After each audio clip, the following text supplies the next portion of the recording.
Imagine that tomorrow the world will end. What would you do today?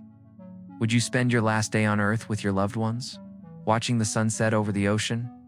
Would you take a walk in the forest?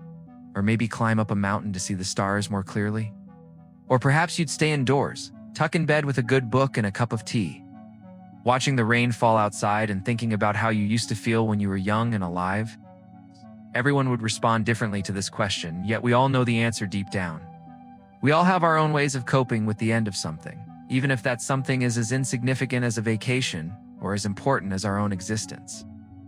And what if the world didn't end tomorrow, but right now, as you are watching this video, an asteroid the size of a house is hurtling through space towards the Earth. It will crash into our planet in 24 hours. Scientists confirm that there is no way to stop it. There is no one left in charge. No government or intergalactic federation can help us. We're completely on our own. In short, the world as we know it is ending right now. What would you do if you knew the world would end right now? How would you feel? Your first reaction might be fear. Fear of the unknown, fear of pain, fear of death. After all, dying is something we have been avoiding our entire lives. Even though we know it's inevitable, we try not to think about it, pretend it won't happen, postpone it. What if death was at our doorstep right now? If you're honest with yourself, this is probably the first thought that comes to mind. But what if instead of fear, you felt nothing? Not anger, sadness, regret, surprise, or anxiety, just nothing. This is how most people would react, although it may sound hard to believe. Studies show that we have a natural resistance to bad news. Our brains are wired to avoid negative thoughts, so they often keep us in the dark. When faced with a life-threatening situation, our instincts tell us to fight or flight, run away or freeze, and hope for the best. Our brain doesn't want to admit that there is a zero chance of survival. It tries to trick us, convincing us that everything will be fine. Deep down, however, we know it's all over for us.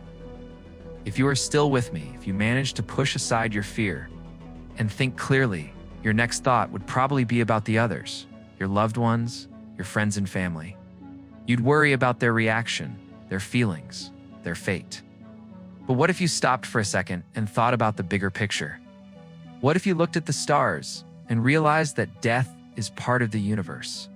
Everything dies, even stars. Nothing lasts forever. Life on Earth has a shelf life. We knew it all along, yet we never really think about it until it's too late. So what would you do if you knew the world would end right now?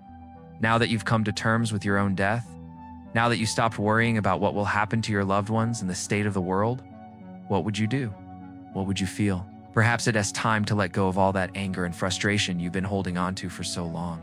So maybe it's time to forgive others and forget about your own grudges. Or maybe now you finally realize what truly matters in life. Maybe it's time to stop wasting your time on things that don't matter. Whatever you do, do it now. The world is ending right now. And although that may sound scary, it also means that you have an infinite amount of time ahead of you to do whatever you want. In a way, the world ending gives you the opportunity to start over, to become whoever you want to be. There are no more consequences. There is no more tomorrow. Today is the last day of the rest of your life. What will you do with it?